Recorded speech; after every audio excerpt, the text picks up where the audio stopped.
everybody, and welcome back to the Willy Say Willy channel once again. And this isn't our first rodeo. I'm reading another Diary of Wimpy Kid fanfiction. Yes, that's right. I've read a couple of these Diary of Wimpy Kid AU/fanfictions before, so go watch them. I'll mention them somewhere on screen. Go watch them. Are pretty good. And today's story is called Diary of a Wimpy Kid, Red Sun. And it comes from Severe Edge 6343 on Reddit. So be sure to go show him some love and tell him Willy sent you. But this story was recommended by Bodacious Magic in the comment section, the last Wimpy Kid reading I did. He actually does his own Wimpy Kid readings, you know, on his channel. And I think he did a reading of this one. Like, I mentioned it on screen if he has. Pretty sure he has. But yeah, honestly, cool guy. Seems to be really chill. Go support him as well. But the premise of today's story is surprisingly pretty simple. Basically, it's SCP-001 entry When Day Breaks, where the sun basically turns scalding hot and red, and its beams of light can turn humans into these monsters and weird amalgamation creatures, and it's like an apocalyptic scenario for an SCP entry. And now we get to see what Greg Heffley and his little monster brother Mandy get to do to survive the situation. Wouldn't it be fun if my boy Roderick dies? I swear to God, I'm gonna riot. If you don't know what SCPs are, sorry, go look it up. I'm sure it'll be shown on screen, but that would take up way too much time to explain, so just bear with me, pretend you know. Okay, pretend you just know what that already is. Go show everyone mentioned this video some love, and I love doing these readings, so without further ado, let's get into it. October, Saturday. When I woke up today, I could tell something was off. First, I'd usually hear Roderick's band practicing or Manny throwing a fit downstairs, but the house was dead silent. Second, the sun was red and the sky was orange. I thought it was pretty weird, but it wouldn't interrupt my Twisted Wizard marathon. At least, that's what I thought. I went downstairs for a quick breakfast, thinking I'd run into someone on the way, but nope. Mom, Dad, Roderick. I didn't even see Manny. I made a bowl of cereal, went to watch some cartoons on TV, but the TV wouldn't turn on. I checked to see if it was plugged in, and it was, so I had no idea why it wasn't turning on. In fact, it seemed like the entire house didn't have electricity. Nothing was working. I figured Manny must have messed with the fuse box again, so I went to the basement to investigate. When I opened the door, though, I was tackled to the ground. It was Roderick. When he saw it was just me, he got up and apologized. I told him to explain himself, and he did just that. Roger woke up to loud thumps from the first floor. He thought it was his band coming over for practice, so he went upstairs as fast as he could. But it wasn't his band. It was a monster. He watched as the monster went onto the first floor bathroom, followed by a flushing sound. He was so scared that he decided to hide out in the basement until he was sure it left. He looked real shaken up. I asked Roger to describe what the monster looked like, and instead of saying anything, he grabbed a piece of paper and pen and drew it instead. My God.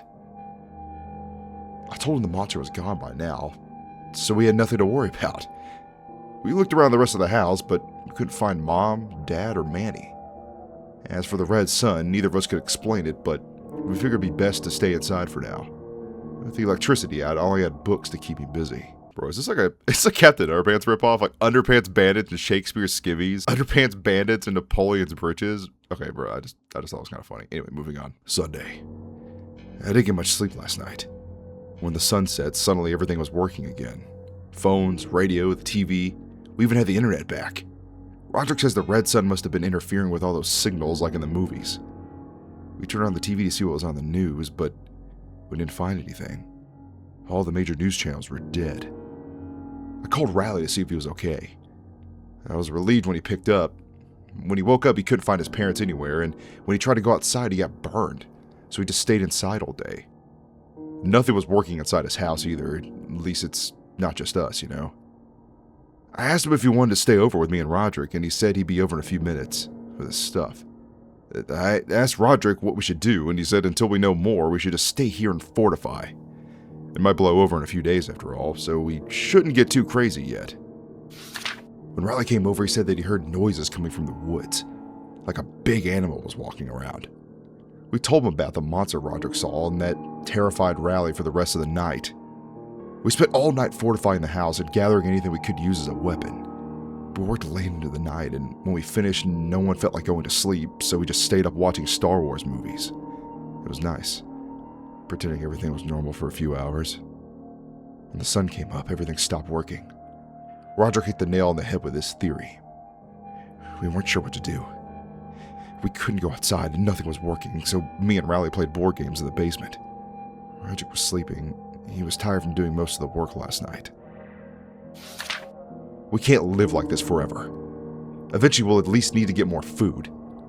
I try to put on a brave face for Riley's sake, but I'm not the only one thinking like this. I think Roger is having similar thoughts. He's just acting for me and Riley. Even Riley must have had this cross his mind. He's pretty dim, but even he's not that stupid. I'll think about it later. Monday. A lot has happened over the last few hours. When the sun set, we decided to get some fresh air. We didn't stay out there for long, though, and Riley started to get scared, so we had to go back in. About half an hour later, there was a knock at the door, and Roger told me to go answer it. I opened the door and got a face full of Fregley.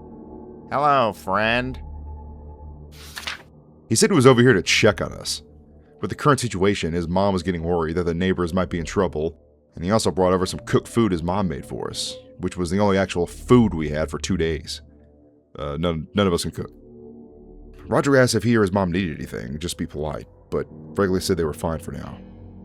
I was surprised how normal Fregley was acting. I guess the whole situation scared him straight. When he left, I saw Roger take out a piece of paper and write something on it, but he wouldn't let me see it.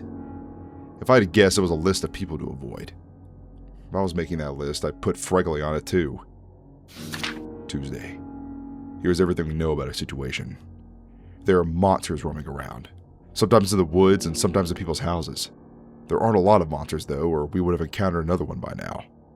The sun is red, and when the sun is up, don't go outside or you'll get burned. We're not sure if the sun can kill you though, but during the day all electronics are useless. Radio signals, cell service, internet, the power, all of it's down. The water and plumbing still work, and electronics with batteries are still usable. Like a phone you charged the night before. During nighttime everything goes back on, but the police are unresponsive. And the internet is so slow that it's more frustrating than helpful. Everything else works fine, though. There's more we don't know. We know almost nothing about the monsters, but one thing at a time. I found an old comic from my first year of middle school. It was my original Creighton the Cretin comic. It's weird to think that was nearly 4 years ago. I started looking around for other comics I made so I could put them together in a folder. I'm still pretty proud of my old stuff.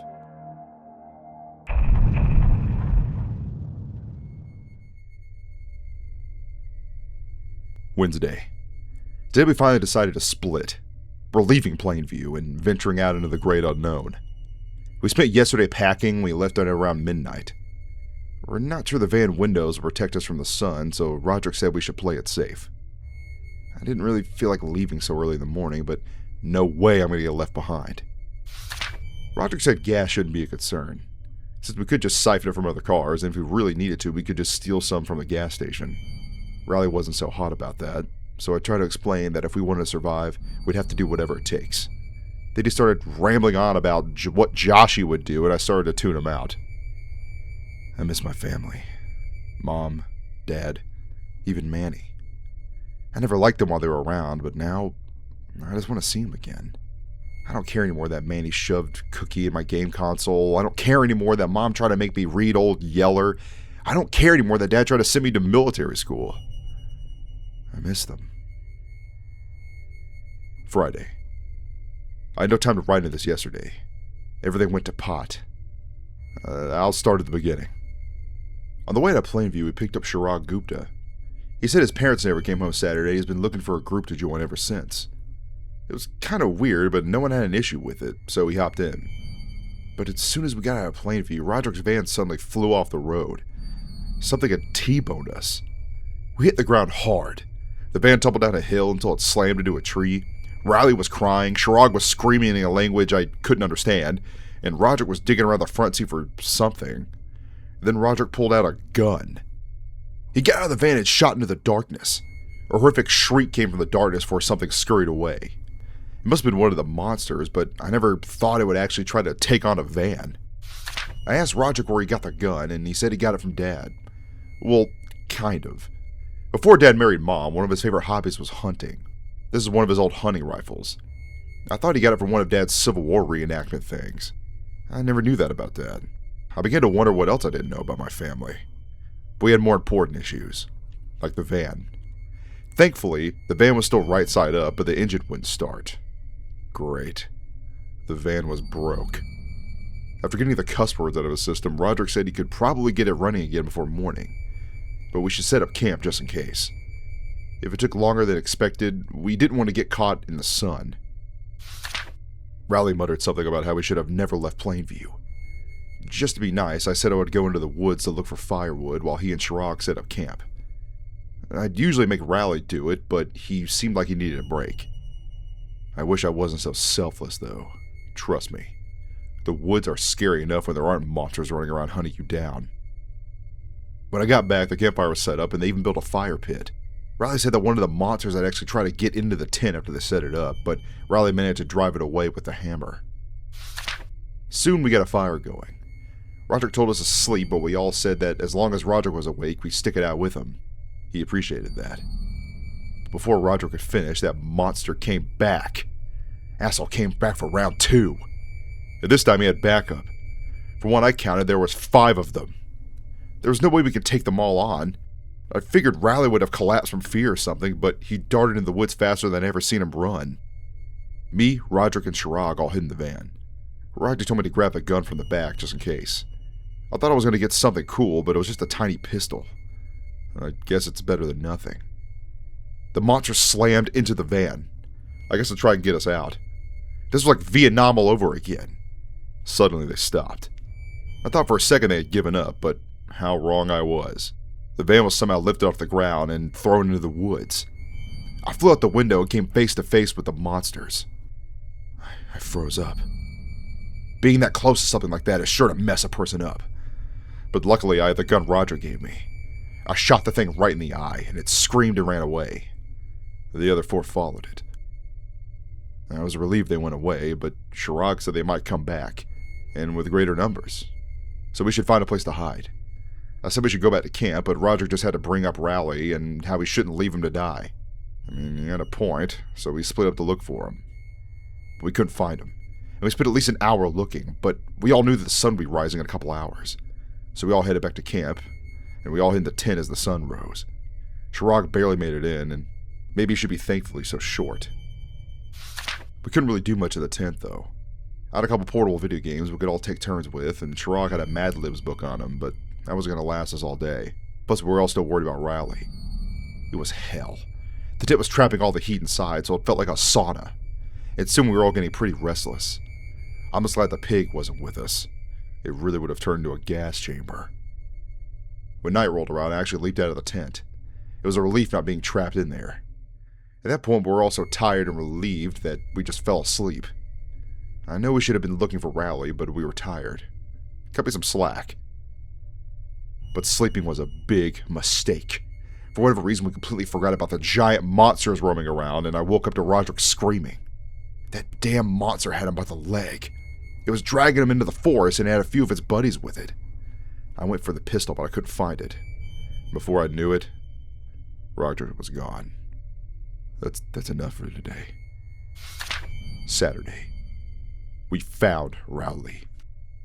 Well, okay, I jumped ahead a little. Let me rewind.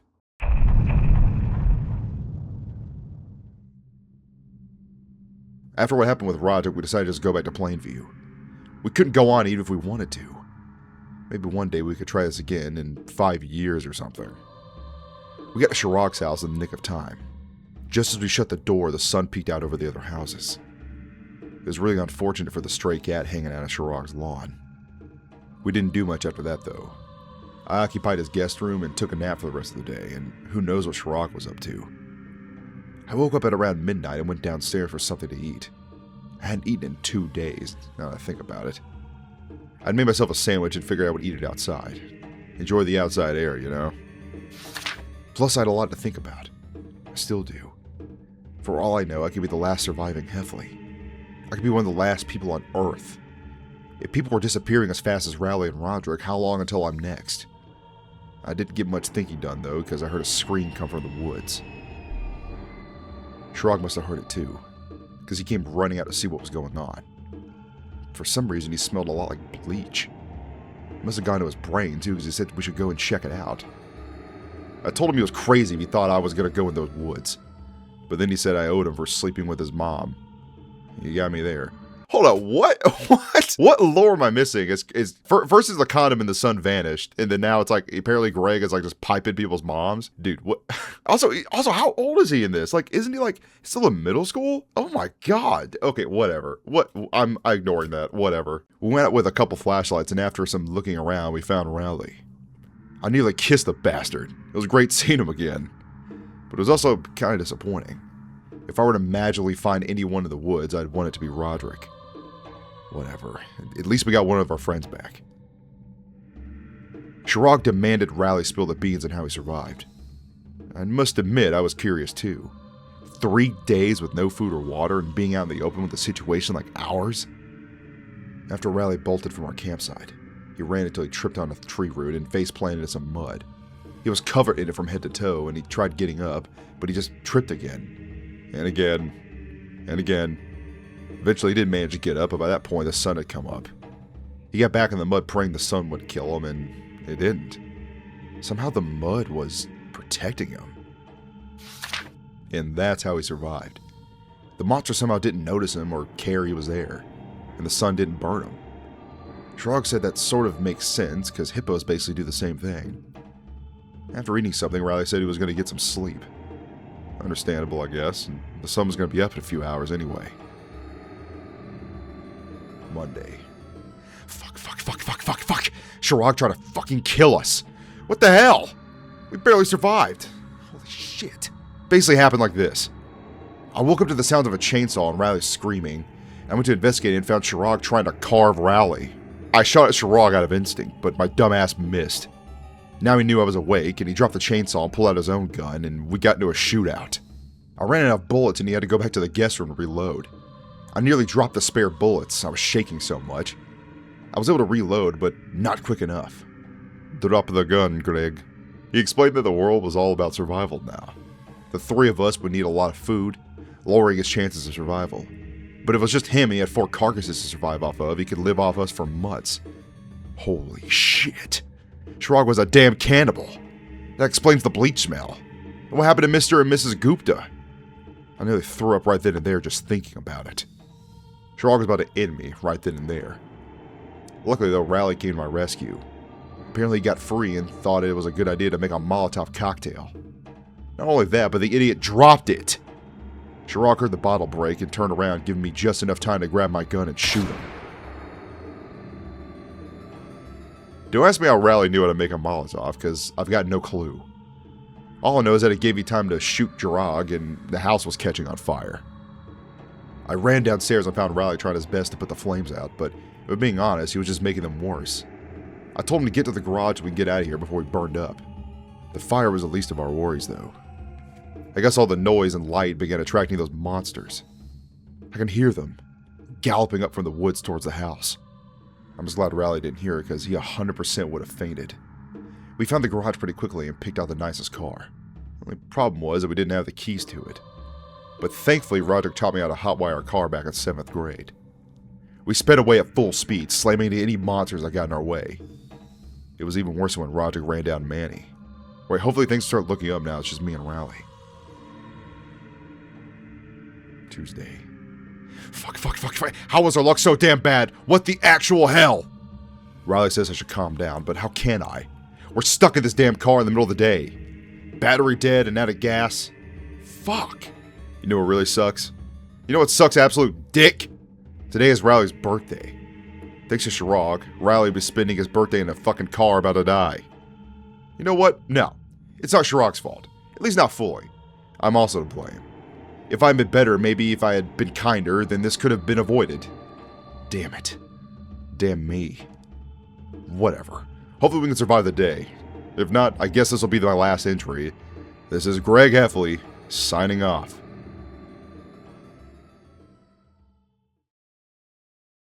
Okay, so this fanfiction includes another segment called The Chronicles of Roderick when he's separated from the group, and I think it kind of intertwines later on, so let's just get into that. Saturday. So I should probably start with how I got in this situation. First of all, let me get something straight. This is my actual handwriting. I usually make it look bad on purpose so people expect less of me. But since this is just for me, I'll make it look actually nice. As for the drawings, yeah, I'm just stealing Greg's style. I can't draw nearly as well as him, so I'm just going to imitate his style, and I think it's kind of neat, actually. About 2 weeks ago, my family disappeared with the exception of my younger brother, Gregory. I tried my best to toughen him up, and God, I hope it worked. We were trying to leave Plainview to go explore and maybe meet up with a group of survivors, but we failed. The Grouts attacked. Yeah, that's why I decided to call them Grouts. Because they kind of look like the grout between bathroom tiles, and I'm pretty clever like that, you know. One of those fuckers dragged me into the woods and nearly tore my leg off. But luckily, I managed to break free. I don't think I noticed because it just kept on galloping deeper in the woods. After that, I decided the best thing to do was to just go back home, since I figured Greg and Chirag would do the same. Oh, if you're wondering what I'm writing in, I stole one of Greg's spare journals from under his bed. He's got a lot of them. It's kind of concerning. Anyway, I'm gonna go to sleep. No, first I'll make myself something to eat, then I'll go to sleep. Yeah. Sunday. Greg hasn't come back yet. I'm actually getting worried about the little twerp. Hope he and his baby hippo of a best friend are okay. You know who did come back though? Bill. He and a couple other members of Loaded Diaper stopped by today. Yo, morning, Mr. Effley. They were covered head to toe in mud, which is pretty sick. Make a good album cover. Like all of us lined up covered in mud, you know? That'd be cool, I think. Anyway, what was I writing about? Oh yeah, Bill and the gang. Apparently they were part of a group of survivors down in Slacksville, and they were over here looking for survivors. They offered to take me over, but I told them I couldn't. My little bro is missing after all. They said Greg is probably already dead, and I hope not. He might be a wimp, but I think he's got a little fight in him. I think. I told him to come back in a couple days, and if I'm not dead, then I'll go with him. That was good enough for him, and they sped off, looking for others. Maybe I should have picked out a bigger car. There was a fire tonight. It was kind of far away, so it's hard to tell what exactly was on fire. All I know is that it attracted all the grouts in the area. Monday. Still no Greg. Hope he's okay, but sooner or later I'll have to face the facts. I know Greg is capable, but still. Not much happened today. I just made myself something to eat and watched some movies on the portable DVD player and slept. Good day, honestly. You know, I said not much happened today? Well, ignore that. At least 5 grouts broke into the house. Don't ask why I'm in my underwear. I'm currently in the basement hiding and preparing. Marcel hasn't been raided, thankfully, so I should have no trouble cleaning them out. Tuesday. I got all of them except one. He's a tough bastard. Nearly killed me a couple hours ago. Luckily, I distracted him with Mom's bedtime box. Call me crazy, but I think he's the same one that attacked us a few days ago. The one I shot. I didn't know animals could hold a grudge, but he picked the wrong rock star to hold one with. I'm finishing it. Now. Let me tell you, he was one tough son of a bitch. He ate my bullets like popcorn. Hit like a baseball bat. A metal one, too. He even threw me across the room once, almost flew out the window. But just as he was going to eat me, I shot him square in the eye. The bullet went right through his brain and out the other end. Finally, it was over. Fuck. I'm bleeding everywhere. I'm trying to make sure it doesn't get on the journal, but holy shit. Saving Private Ryan got nothing on me. Sorry, Greg. Wednesday. I blocked out a couple minutes after my fight with the Grouts. When I woke up, I was in a van with Bill, Ward, and a couple others. They came for me around noon. I tell you, I'd rather die than give these guys up. You couldn't pay me $1 million. I wonder if bands could still get popular in an apocalypse. Oh yeah, kind of bleeding out. They did what they could, but they said I needed to see the Slacksville doctor. I've never seen Bill drive this fast. He usually goes double the speed limit. Oh, I almost forgot. Found an old picture of me and Greg. Back when he was in 6th grade, I think. Yeah, he was a total dork back then. He's definitely toughened up. Shit, I'm blacking out again. I saw the Slacksville doctor, first of all. Slacksville is doing pretty well for itself. Walls, giant floodlights for the night, and they even had currency. The doctor said everything was fine. Some disinfecting, some stitches, and it was good as new. The future's looking up now. Hope one day I can find Greg, but until then, I'll take what I can get. Thursday. Holy shit. Some scouts just came back saying they saw a small skinny kid and a chubby kid together in a car about 30 miles outside of Slacksville. That's gotta be Greg and Rowley. Don't worry, little bro. Loaded diaper to the rescue.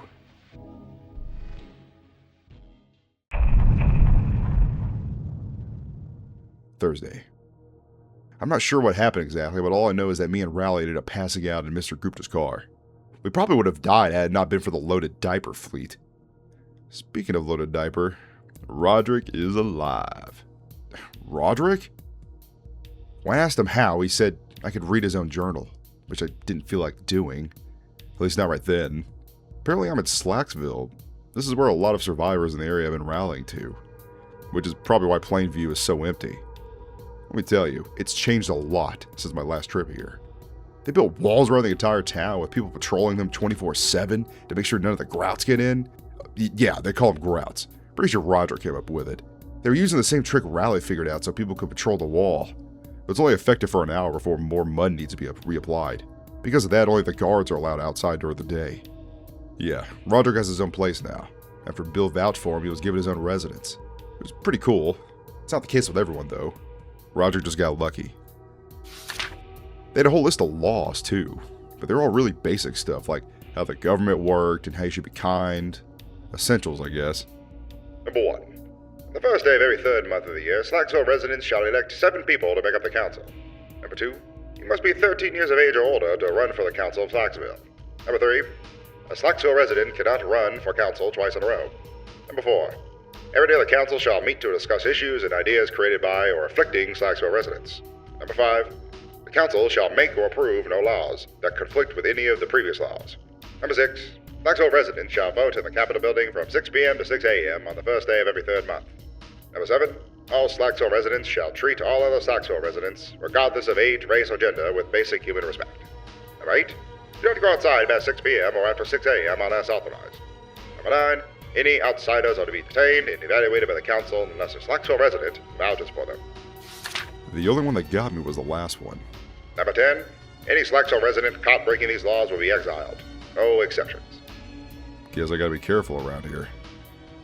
Friday. Roger decided to grow out his facial hair. I don't know if that's a good idea, though, because yesterday he got a 5 o'clock shadow by 3. Maybe that's why Roger got his band carry around shaving cream cans. I met the council today. Sort of. I saw him in the Capitol building, which is just a repurposed pizza place, and got a look at him. As much as I like to run for council, the next election is until December, and we're only halfway through October. It's nice not having to worry about grouts, other survivors, or food anymore. Slacksville has a couple farms, and if we need to, we have a group of scavengers that patrol the area around us for food. Safe to say, life is looking up. Saturday. I should probably explain what happened to Rowley. For whatever reason, the council didn't trust him.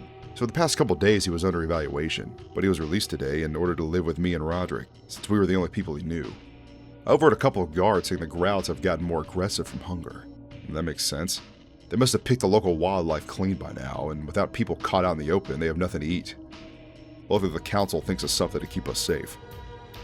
Slacksville is cut into 7 different sectors, each one with a specific purpose. Sector 1 is farming, Sector 2 is energy, Sectors 3, 4, and 5 are all living space, and Sector 6 is the market, and Sector 7 is government. All this is surrounded by a 12-foot wall. In all honesty, it's more like a fence, but they tried their best. It works against the grouts at least, and I think it might also be electric, but I'm not brave enough to test it. Sunday. Some new Roderick news. For one, he's finally figured out his facial hair. Now he's just got a mustache. But more importantly, he's been selected by the council for the next scavenger run. They were impressed by his performance while saving me and Rowley. Apparently he was vital in that mission. It might be rough not having Roderick around for a couple days, but I'm sure me and Rowley can do without him. Besides, it's only for a couple days. Monday. Roderick left today. He and a few others I didn't recognize. He should be back in a couple days. Me and Rowley were assigned to work on the farm. They said that sending miners to work in the energy plants was immoral or something. That's fine with me because farming can't be that hard, right? It was hard. We're working in the dark, so it's hard to do the job well, which we were told was crucial.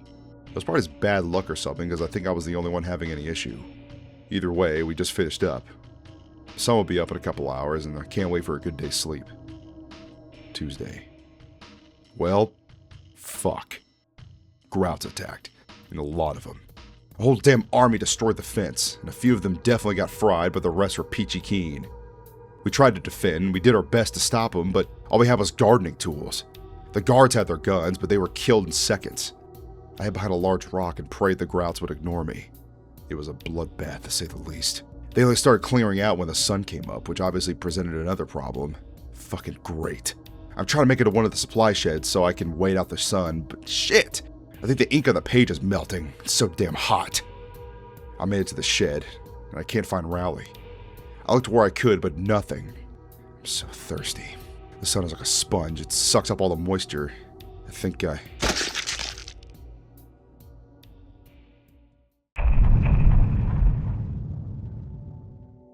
Wednesday?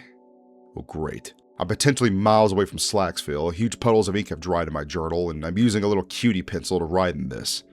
And worst of all, I'm all alone. The last thing I remember before going unconscious was some hillbilly-looking guy coming at me with a brick. I guess I haven't to thank for the situation. Wait a minute. That guy's belt. The hillbilly was one of the Mingo kids. That makes so much more sense. They must have kidnapped me amidst the chaos to eat me or something. But evidently, it didn't turn out too well. I won't draw it, but just know it's pretty sick. A bloody scene. Right out of Hello, You're Dead, or The Foot. I can only assume the Grouts got to them before they could take me back to their camp, but why didn't they kill me too? Thankfully, it's night while I'm writing this. The moon is high in the sky, so I'm guessing it's around midnight. That gives you some time to think of something. I'll update this as I make progress. I think I got something. I'm not anywhere near Slacksville, but I might be close to Plainview. It was the Mingos that kidnapped me, and they don't usually travel far from the woods they live in. I can hide out in there for the day and prepare for my journey back. Sunday. My house smelled so bad that I could smell it a block away, so I decided to stay at Rowley's instead. The door was locked, but I remember their secret entrance me and Rowley made in the backyard that led to the basement. When I got inside, I found a digital clock that read 2:49 a.m. Sunday. I was out longer than I thought, in nearly a week. It's nearly November too, which is fun, or would be if I wasn't alone. I got no idea where Rowley or Roderick are, and I already had to kill Chirac. No matter what, I always end up back here, and with less friends than last time. Rowley could be dead for all I know. I'm tired, and I'm going to take a nap. When I woke up, I went around the house to see if there were any supplies left. It had been a minute since I was over at Rowley's. I wanted to know what I was working with. It's better than nothing, I guess. Monday. No one should ever have to eat a tub of lard to survive. Hopefully I can find more food somewhere, but a lot of the cabinets and drawers are locked. So I'll have to make do with what I got. I also need a weapon. I've been doing a lot of thinking recently. At first I was pretty sad that my family had seemingly vanished, but now I'm kind of relieved. Imagine how difficult this would have been if Manny had tagged along, or if Mom or Dad did. They'd drag us down. Since Dad is gone, I don't have to worry about him seeing this next part. I've thought about this for a while, but these last couple weeks really confirmed it. Roderick has been a better father for me than Frank. Mom was no better. She favored Manny and made no attempt to hide it. It's no surprise that Manny turned out the way he did. With Frank being a wacko and Susan spoiling him, I think anyone would have turned into the little zit he was. Tuesday. Why does this always happen to me? Every time I find safety or refuge or whatever, something goes wrong. Damn it. A gang or cult or whatever called a Cupcake Club are making their way down the street. Raiding houses for supplies.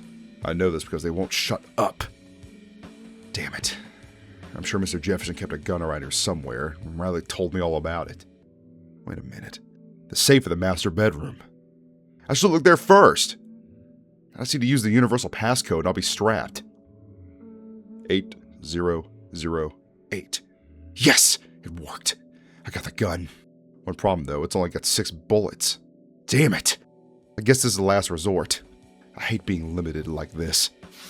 Shit. I heard the door break down. I've got to hide somewhere. The Cupcake Club went through the house. Crazy bastards kept yelling even inside, breaking and stealing anything they could carry. They even took the second tub of lard. I mean, I'm not complaining or anything, but, still! A manager remained undetected. They nearly found my hiding spot, but decided looking at Mrs. Jefferson's underwear drawer was beneath them. They're really missing out. Oh, ain't no way I'm touching that. It was really nice, finally catching a break. If it was like the other 1,000 times something went wrong these past couple weeks, the Cupcake Club would have found me and fed me to their pigs or something. But something tells me this won't be the last time I run into these guys. Wednesday. I have some good news. Except, not actually. Because nothing goes right for me. The food supply has been ransacked. Even the Oreos I hid in Mr. Jefferson's gaming PC were stolen. If I don't find some food soon, I'm going to starve. And after everything I've survived so far, I refuse to go out by starving of all things. I contemplated cutting off my arm and eating it or something, but the chainsaw at Chirag's was probably stolen too. And anything other than a clean cut would really fuck my arteries, according to Mrs. Gupta. She was a freaky. Thursday. I searched every damn house in the area from top to bottom, and nothing. Not a scrap of food. Those damn cupcake crackers took it all. I have no choice. I gotta get out of here. I can't drive. Not legally. Not actually. Nothing. But I gotta try. Because unless I can pull it off, I'm gonna die. I have driven before when we escaped Chirag, but that was more out of instinct. This time I can rely only on my wits. Friday. Driving was a lot easier than I thought. Maybe it's because I didn't have to worry about other drivers. But I got the hang of it pretty quickly. Now, what am I gonna do? I could try to find Slacksville again, but that place isn't exactly safe. Even so, I have to go back. At the very least so I can get Roderick and maybe Rowley if he's alive. And if something happened to them, then I guess I'll blaze my own trail from there on. Get out of the state and make a life for myself. Either way, I'm done being stuck in the same area forever. Done with being the same person controlled by the same people in the same place. Goodbye, Plainview. Forever.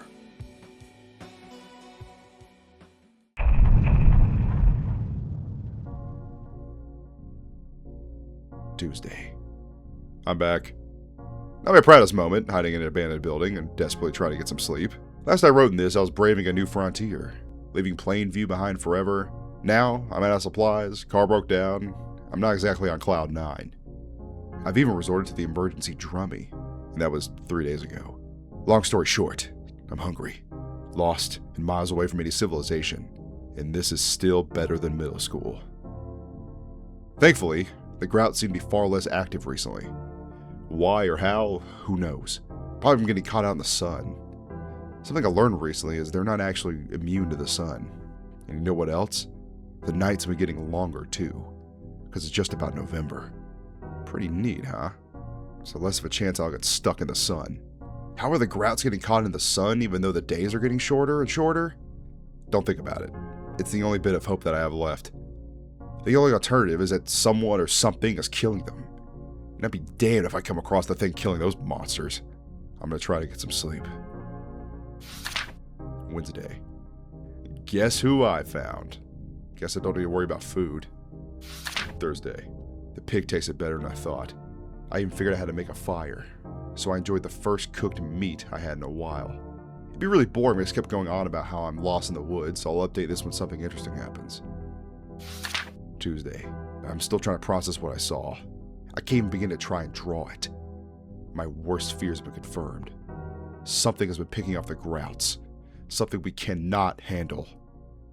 We are not alone. And there you have it, everybody. That is Diary of a Wimpy Kid, Red Sun, as it stands today. Yeah, I double-checked the Reddit account, and as far as I can tell, that's it. That's like the end of the charade right there, man. That's like, you know, there's no definitive ending. What was killing all the grouts? How does the story conclude? We don't know. I have no idea. Your guess is as good as mine. But yeah, I actually like this fanfiction. It's probably I think I like it more than the Heffleys, honestly, because like, I don't know, I felt like it was a good mixture of, actually no, I'll take that back. I think this one, I'd put this one in the middle. I like this one more than The Sun Vanished, but I had the most fun with the Heffleys still, because the Heffleys was actually kind of creepy in some parts versus The Sun Vanished was pretty good, but I feel like the Red Sun does like a good mixture of horror, and then it throws a comedy in there, like some of those out-of-pocket Greg comments, like, my word. But yeah, but overall, I did enjoy the story a lot, and I really think the author should write more, honestly, because it was pretty entertaining, despite, you know, some of the out-of-pocket comments. It was pretty entertaining. I loved it every step of the way. I just wish I had an ending, you know? I wish I had a couple more chapters to wrap it up really well, but, you know, I understand what happens. People get bored writing it, or they move on to something else, or any number of things can happen. But how would you guys rank my reading so far? Let me know in the comments below. I mean, I've been one very appreciative of Madero's Magic recommending the story to me. I mean, he already made a video on it like a year ago, but you know, I was more than happy to just do a reading of my own. But thank you guys as always for watching and sticking with me to the end. Your support always means the world. And just in case I don't see you again, stay safe and have a good one. Goodbye. Alright, now, if you don't mind, you can go watch another one of my videos if you feel inclined to. I'm gonna get back to watching Markiplier, so. Oh, mind that box, Mark. What are you still doing here? Leave.